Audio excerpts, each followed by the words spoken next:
ঐতিহাসিক লাইভ কারা কারা দেখেছে? বাপরে বাপ, ওয়াইটির বাজারে কতগুলো যে ঐতিহাসিক লাইভ হলো ধারণারই হয়। বোম পড়ছে তো পড়ছে, এখন একটা বোম পড়া বাকি আছে, মানে যাকে অতিরিক্ত ঘেন্না করি তাকে গিয়ে একবার জড়িয়ে ধরবো, ব্যাস যতটুকু ঐতিহাসিক হওয়া বাকি ছিল সবটা হয়ে যাবে, তাই না? ওফ, কোনটা ছেড়ে কোনটা দেখি। ম্যান্ডির লাইভ দেখলাম, আমাদের এই দিদিভাইয়ের এখন নতুন লাইভ দেখছি, হ্যাঁ সেই লাইভের পরে আরেকটা লাইভ দেখলাম যেখানে দুই ভাই বোন পুনর্মিলন হলো, সেটা আমরা দেখলাম।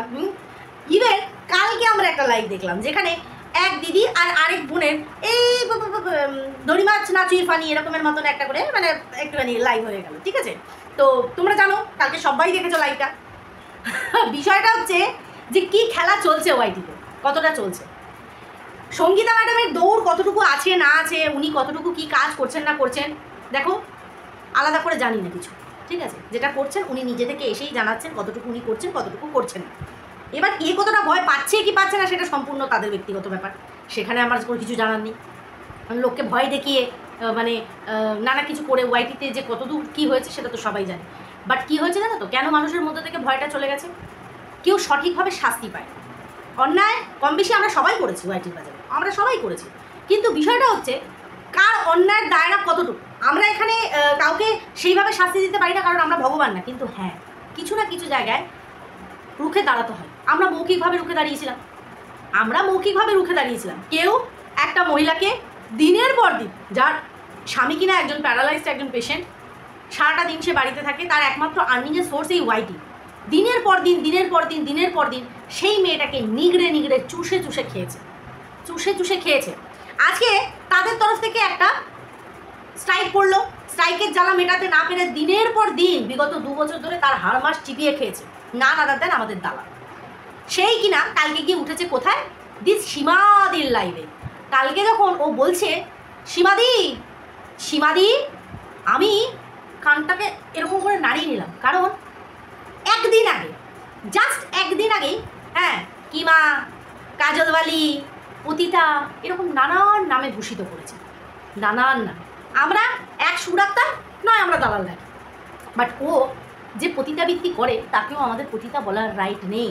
ও কাকে না কি নাম দিয়েছে, আজকে সীমাদি বলেছে বলে সীমাদিকে বলার সুযোগ পাচ্ছে, না হলে কি করতো? তার লাইভে গিয়ে উঠেছে, কত সুন্দরভাবে বলল যে সীমাদি যদি তুমি কোনো কথা এখানে বলতে না পারো তাহলে কিন্তু তুমি আমাকে পার্সোনালি যোগাযোগ করো। আর সীমাদি পুটুক করে পা থেকে ইনভিজিবল জুতোটা খুলে ওর মুখের মধ্যে ছাটাক করে মেরে দিল। আমার যে কি মজা লেগেছে সেই জায়গাটা। কেন বলছি বলো তো? সীমাদি রিপ্লাই দিল, না আমার যেটা বলার হবে আমি ভিডিওতেই বলবো, তোকে কেন পার্সোনালি যোগাযোগ করতে যাবে? ও মাই ডক্টর। কালকে আমাদের সঙ্গীতা ম্যাডামের মানে আশীর্বাদে বাঘে আর গরুতে এক ঘাটে জল খেয়েছে, তাই না? এরকম কথাটাই কিন্তু প্রযোজ্য হচ্ছে। আমি কালকে দেখে ভাবছি কি হলো, কেন হলো, কি যে হলো জানি না, শুরু হলো শেষ হলো, কি যে হলো জানি না তো, কি হলো। ঠিক এই রিয়াকশানটা আমার এসেছে। কেনই বা হবে না ভাবো? হ্যাঁ, কেউ কখনো ভেবেছো, কেউ কোনো সময় ভেবেছো সীমাকে আর দালালকে একই ফ্রেমে তোমরা দেখতে পাবে? অবশ্যই করে স্ট্রিম লাইভটা সবার জন্য লিঙ্ক দেওয়াই থাকে, যার কিছু বলার বক্তব্য হবে অবশ্যই সে উঠে আসবে। কিন্তু কোথায় উঠছি? যাকে একদিন আগে অবধি নোংরা কথায় ভূষিত করেছি কত সুন্দরভাবে, নাকি কেউ ভয় পেল? না তুই তো ভয় পাওয়ার, যখন সীমাদি বলেছে যে সন্দীপের মা বাবাকে কত কথা বলেছি সেটা পারলে তুমি একটা ক্ষমা চেয়ে ভিডিও করো। তুমি কোন বিষয়টাই বলছো? ও মামা, আমি তো দুধে ভাতে, আমি জানি না আমি কোন বিষয়ে বলছি, কোন বিষয়টাই বলছি। ক্ষমা চাইতে চাইতে ওর মুখ দিয়ে ফেনা উঠে যাবে। সীমাদিও তেমনি পার্টিকুলার একটা বিষয় বলছে, ও ক্ষমা চাইতে চাইতে শেষ হয়ে যাবে। তোমরা ভাবো কণিকাকে যে পরিমাণে দাবিয়েছে, আজ অবধি কেস খাওয়ার পরেও কোনো সময় একটা রিগ্রেট ফিল করে বলেছে যে মেয়েটাকে আমার এতটাও আবার ঠাসা উচিত ছিল? একবারও বলেছে? একটা বারের জন্য ওর গিল্টি কাজ করেছে? না, আমি লড়বো, লড়বো, জিতবো রে, জিতবো রে, ওই স্লোগান দিতে বসে গেছে। বাট কণিকাকে ওর অ্যাটাক করাটা যে কোনো জায়গা থেকে ওর একটু অনুশোচনা বোধ হয়নি, সেটা ওকে দেখলেই বোঝা যায়। সঙ্গীতা ম্যাডাম কালকে ওকে বলছে যে হ্যাঁ সুযোগ দাও, আমি চেষ্টা করবো কালকে থেকে না বলো। মনে থাকে জানো, আমি এখন অব্দি যদিও বা ওর সকালের ভিডিও দেখিনি, তাহলে বোঝা যাবে। কি ডাকবি? কিমা ডাকবি না সীমাদিই ডাকবি? আজকে ওয়াইটিতে সংশোধন করতে এসেছেন আমাদের সঙ্গীতা ম্যাডাম, অনেক ধন্যবাদ। অনেক আপনি পাশে এসে দাঁড়িয়েছেন, দরকারের সময় কাউকেই পাওয়া যায় না, জানেন তো। আজকে আপনি একটা উদ্যোগ নিয়েছেন, আপনি এগোচ্ছেন, এত মানুষ আপনার পাশে গিয়ে দাঁড়িয়েছে। কালকে তোমরা ভাবো যদি এই দালাল কোনো রকম অন্যায় না করে থাকতো, কালকে প্রতিটা মানুষ ওই লাইভ চলাকালীন ভরে ভরে বলছে যে কেন শাস্তি শুধু একজন পাবে, কেন ও পাবে না। কারণ পুরো দমে দুজনে সমানে সমান ছিল। মানে সঞ্জয়ের কথা বলছি আর আমি দিকে দালালের কথা বলছি। আজকে যদি সঞ্জয়কে শাস্তি দেওয়ার জন্য এত উদ্যোগ থাকে, তাহলে দালাল কেন শাস্তি পাবে না? এই স্লোগানটা ওখানে ভরে থাকা সমস্ত ভিউয়ার্সরা ভরে ভরে করছিল। কেন? কারণ এই দালাল শুধরানোর না, ওকে যতই দাও। একজন খুব সুন্দর ওখানে উঠে একটা কথা বলেছেন যে ম্যাডাম কদিন আগে আপনি ওই সঞ্জয়কেও কিন্তু ইয়ে করেছেন, মানে ওয়ার্নিং দিয়েছিলেন, যাতে ওয়ার্নিং মিনস মানে এটা বলা যে না তুমি শুধরে যাও বা কিছু এরকম, হ্যাঁ, কিন্তু সে সেটা করেনি। এটা ভিউয়ার্সরা, একজন ভিউয়ার্স উঠে সেখানে বলছে। আজকে আপনি এই ভয়ঙ্কর, মানে সঞ্জয় থেকেও উপরে রাখছে এই ভয়ঙ্কর কাজের কর্মে এই দালালকে। কতটা হিংস্র পরিমাণে না হলে মানুষ ওকে এতটা ঘেন্না করে, এতটা ঘেন্না করে। এমনি এমনি এমনি এমনি আজকে যে কটা পড়ে আছে সে কটা রেগুলার ওকে ভিউজ দেয়, আর যে কটা ভিউজও এক্সট্রা পায় আমাদের নেগেটিভ ভিউজও বেশি পায়, কারণ আমাদের দেখতে হয় কন্টেন্টের জন্য। ও আজ অবধি ভালোবাসা কামিয়েছে, হ্যাঁ, ভালোবাসা কামাতে পেরেছে, সম্মান কামাতে পেরেছে। দিনের পর দিন হিংস্রতা করে গেছে। কি বলছে না আমি চেষ্টা করবো, তোমার চেষ্টার ক্যাথায় আগুন, ক্যাথায় আগুন। তাই সঙ্গীতা ম্যাডামকে উনি প্রশ্ন করলেন যে আজকে ওকে ওয়ার্নিং দিচ্ছেন, আপনি গ্যারেন্টি নিচ্ছেন? দুদিন পর দেখবেন আপনাকে নিয়ে শুরু করবে।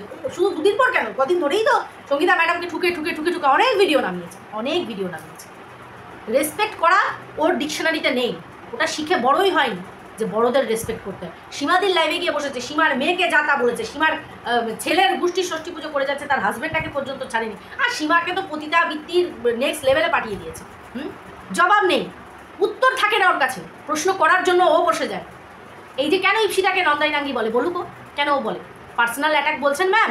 দুদিন আগে একটা ভিডিও করেছি, দুদিন আগের ভিডিওতে আমি এই বার্তাটাই দিতে চেয়েছি যে চেষ্টা করো আজকে থেকে যে যতটা ভিডিও টু ভিডিও কন্টেন্ট করে তোমরা বলতে পারো, কোনো রকম সুধার।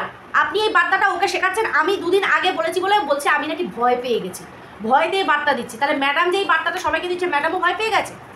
ম্যাডামও ভয় পেয়েই বার্তাটা সবাইকে শিখতে বলছে যে ভিডিও টু ভিডিও করো, কন্ট্রোভার্সি টু কন্ট্রোভার্সি করো, বাট পার্সোনাল যেও না। ও সমস্তটাকে সাইডে করে তুরুত করে ওই লাইভে উঠে গেছে। বাহ, আমাদের দেখতে হয়েছে। আমরা যারা এক একজন বলছে, তোমরা যারা কন্ট্রোভার্সি ক্রিয়েটার আছো মিলে যাও। ওরে বাবা গো, মেলার মতনও তো মানুষ হওয়া চাই। এই যে সীমাদির সাথে আমার কম হয়েছে, সীমাদি বলুক না, সীমাদি আমাকে কম বলেছে না, আমি সীমাদিকে কম বলেছি শুধু শুধু। কিন্তু যেদিন আমার অত বড় বিপদের সময় এই মানুষটা কোনো দিক চিন্তা না করে একবার আমার পাশে এসে দাঁড়িয়েছে, ওর প্রতি আমার কোথাও না কোথাও একটা কি বলবো, তাকে কি বলে, ভালোবাসা তো এসেইছে, একটা মানে কি বলে না, আমি এটা ঋণী হয়ে গেছি, কোথাও না কোথাও ঋণী হয়ে গেছি। ও পারবে সেটা? ও কখনো পারবে? ও বুক বাজিয়ে কি বলে না না, অন্যায় যদি আমার নিজের লোক করে অবশ্যই বলবো, কিন্তু যদি দেখি আমার অপোনেন্ট পার্টিকেও, মানে আমার শত্রুকেও যদি ভুল কাজে জড়ানো হচ্ছে, আমি শিগগিরই পাশে গিয়ে দাঁড়াবো। তাই আমাকে নিয়ে একটা রিউমার উঠেছিল যে পর্ন সাইডে আমার অ্যাকাউন্ট খোলা আছে, যেটা আজও আমি বলি যে আমি আজ অবধি কোনো দরকার তো ছেড়েই দাও, রুচি যে পর্ন সাইট খুলে মানে অ্যাকাউন্ট খুলে সেখানে আমাদের কন্ট্রোভার্সিয়াল ভিডিওগুলোকে তুলে নিয়ে গিয়ে ওখানে রাখবো। সেখানে ও প্রতিবাদ জানায়নি। শত্রু ছিলাম না যে বড় বড় কথা বলে, শত্রু ছিলাম তো। একটা বারের জন্য বলেছে যে না আর যাই করুক না কেন এটা করতে পারে না, এটা নিয়ে বলো না, ছেড়ে দাও, বলেছে না। পানুমাসি বলে নিত্যদিন বলে গেছে। ওর মতন দোগলা ও শুধরাবে। 100টা শকুন মরলে ওর মতন একটা দালালের জন্ম হয়, আর ও শুধরাবে। দুনিয়া শুধরে যেতে পারে, ও কোনোদিনও শুধরাবে, কোনোদিনও না, নেভার। যার জন্য মানুষ এত অ্যাপ্লাই করছিল যে ওকে ছেড়ে দেবেন না ম্যাডাম, ওকে ছেড়ে দেবেন না ম্যাডাম। আমি ওই শাস্তিতে যাচ্ছি না, আইনের শাস্তিতে যাচ্ছি না, ভগবানের কাছে ডরাস। এই যে সবসময় বলিস না ওপরে একজন আছে, ওপর কে আছে রে? ওপরে তো শ্বশুর শাশুড়ি, উপরে একজন আছে, ওই মানুষ, ওই যে ওপরে যে বসে আছে, আগে তুই তাদেরকে ডরা, তাকে ডরা, তারপরে অন্যকে জ্ঞান দিতে বসবি। দেখো এত বকবক করতে করতে ইন্ট্রো দিতেই ভুলে গেছি। Welcome back to my channel. কেমন আছো তোমরা সবাই? আশা করি সবাই ভালো আছো। আমি একদম বিন্দাস আছি। লাইভ দেখে তো একদম গদগদ হয়ে গেলাম। সীমাকে বলছে পার্সোনাল যোগাযোগ করে নিয়েও কিছু বলার থাকলে, সীমা পাড়াক করে জুতোটা তুলেছে আর ক্যাপ করে মেরে দিয়েছে যে হ্যাঁ তোর সাথে আমি পার্সোনাল যোগাযোগ করে আমি সবটা ক্লিয়ার করবো। কেন কেন? তোর সাথে কি ক্লিয়ার করবে? ভিউয়ার্সরা আছে, ভিউয়ার্সদের সামনে ক্লিয়ার করবে। কিছু বলার থাকলে ভিউয়ারদের সামনে বলবে, তারা বুঝতে পারবে, আগা গোড়া তারা দেখছে। এমনি এমনি এত ঝাঁকে ঝাঁকে মানুষ সীমার পাশে আছে, কেন আছে? কেন আছে? সব অবুঝ, সব নোংরা, সবাই খারাপ। এই যে লিভিং উইথ মিলিদি ভাই, দোলাদি ভাই যথেষ্ট এক্সপিরিয়েন্স, আমাদের থেকে অনেক বড়। হয়তো ওয়াইটির এক্সপিরিয়েন্সটা কম হতে পারে, কিন্তু মানুষ হিসাবে, জীবনের অভিজ্ঞতা হিসাবে আমাদের থেকে অনেক বেশি। সেই মানুষগুলোকে দেখলে তোমাদের কারোর মনে হয় যে তারা নোংরা, কিন্তু তারা সীমার পাশে আছে। কেন আছে? কেন আছে? সীমা কি করেছে না করেছে তার থেকে হাজারটা খারাপের মধ্যে ওর ভালো কাজ হয়ে গেছে সন্দীপের পাশে দাঁড়ানো। মানুষ 100টা ভুল কাজ করে, একটা যদি ভালো কাজ করে না, সেই একটা ভালো কাজ সমস্ত ভুলগুলোকে ঢেকে দেয়। আজকে সীমাদির ক্ষেত্রে এক্স্যাক্টলি সেটা হয়েছে। এই যে বলে না সীমা উস্কেছে, তো এই যে দিশানিকে তো কালকে আহ্বান জানালো, সীমা তো উস্কেছে। তাহলে ম্যাডাম তো সেই কথাটাও ঠিক বললো যে সীমা বলো মন দিয়ে পড়াশোনা করে যেন নিজের পায়ে দাঁড়াতে পারে। অল্প বয়সী মেয়ে, বলো তো দেখি করে নাকি? বা বাবা, তোমাকে ভালো কাজ করতে বলবো, তুমি এই কান দিয়ে শুনবে, ওই কান দিয়ে বের করে দেবে। যেই খারাপটা বলবো অমনি আমি ল্যাক করে চলে যাবো, আর অমনি বলবো ওই তো সীমা উস্কিয়েছে তারপরে বলেছে। কারণ উস্কানিতে কেউ হয় না, এখানে কেউ দুধে ভাতে কচি না। হ্যাঁ, সাপোর্ট অনেকে গিয়ে করে। আজকে কোথায়? আজকে এই ভাইয়ের পাশে এই যে দিদিরা, দিদিদের জন্য এই ভাই বুক পেতে দাঁড়িয়ে থাকতো, আজকে এই দিদিরা কোথায়? ভাইয়ের জন্য আঁচল পেতে দাঁড়িয়ে নেই। কোথায় তারা? কোথায় তারা? ভাই তো কি বলবো, বোকা বলবো ওকে, না অবুঝ বলবো, কি বলবো আমি জানি না। ও কখনো বিচারই করেনি, ও কখনো বিচারই করেনি যে একটা মহিলাকে আমি সাপোর্ট করতে গিয়ে আমি আরেকটা মহিলাকে পুরো উলঙ্গ করে দিচ্ছি। কেন? কেন? ও কখনো বিচার করেছে? ওকে বলেছে তুমি করো, আর ও নেমে গেছে। কি আমার দিদিদের বলছে নেমে দে, বিচার করবে না একটু? আজকে সেই দিদিরা কোথায়? যে ভাই দিদিদের জন্য বুক পেতে প্রাণ পেতে লড়ে গেছে, সবার সাথে লড়ে আজকে কেস খাওয়ার মতন জায়গায় চলে আসছে, সেই দিদিরা কোথায়? আঁচল পেতে দাঁড়িয়ে নেই, হ্যাঁ, বাহে ফেলিয়ে দাঁড়িয়ে নেই যে না আমার ভাইয়ের দিকে আঙুল তুললে আমরাও রুখে দাঁড়িয়ে আছি। সব এখানে সম্পর্ক করছে, সব এখানে একটা জিনিস গিট্টু বেঁধে রেখে দাও, এটা আমি প্রত্যেকের ক্ষেত্রে বলছি। স্বার্থপর হতে শেখো, সেলফিশ হতে শেখো। তার মানে এ না স্বার্থপর সেলফিশ হতে গিয়ে আমি অন্য কাউকে হার্ট করছি বা অন্য কাউকে নোংরা করে ফেলছি না, সেটা বলছি না। অন্যায় দেখো একবার কেন 100 বার বলো যে তোর তো এটা অন্যায় দেখছি, কী করছি সেটা। তার মানে তাকে বলতে গিয়ে তার শিক্ষা, তার মা বাবা, তার ছেলে মেয়ে কাউকে অ্যাটাক করার দরকার নেই। একটা পাগলিকে দেখলাম কালকে খুব চেঁচাচ্ছিল, ও স্যালিকল মলম, কেউ পোছে না, জানি ওটা কালকে দেখলাম খুব চেঁচাচ্ছিল। ও বলে সবাই নাকি ওকে গিয়ে অ্যাটাক করে তারপরে ও মুখ খুলে। আমি না ওর কথা শুনে এরকম করে তাকিয়ে ভাবছি কি কবে ওকে নিয়ে বললাম, মানে আমি কি বলেছি? কারণ ও তো বলে যে কেউ আমাকে অ্যাটাক না করলে আমি কিন্তু কাউকে কিচ্ছু বলিনি, কিছু তো ওনাকে আমি বলিনি। কী হলো ব্যাপারটা? তারপর আমি বুঝলাম না উনি তো she is a mentally disable একটা পার্সন। হ্যাঁ, উনি মানে কেউ বলুক চাই না বলুক, উনি বলতে ভালোবাসে। তারপরে হঠাৎ করে একটা কমিউনিটি পোস্ট, পাগলি কোথায়। যাই হোক, সেটা বড় কথা নেই। এইসব মানুষদের নিয়ে টাইম ওয়েস্ট করার মতন টাইম আমার নেই ভাই। সেটাই আমার বলার ছিল যে ম্যাডাম যেটা করার চেষ্টা করেছেন, ম্যামের যেটা কি বলবো, উনি যে কাজে উৎসাহ দিচ্ছেন যে হ্যাঁ সবাই পার্সোনাল অ্যাটাক বন্ধ করে, এরকম কথা ম্যাম আমরা প্রচুর, শুধু একজন করলে হবে না, সবাইকে বুঝতে হবে এটা।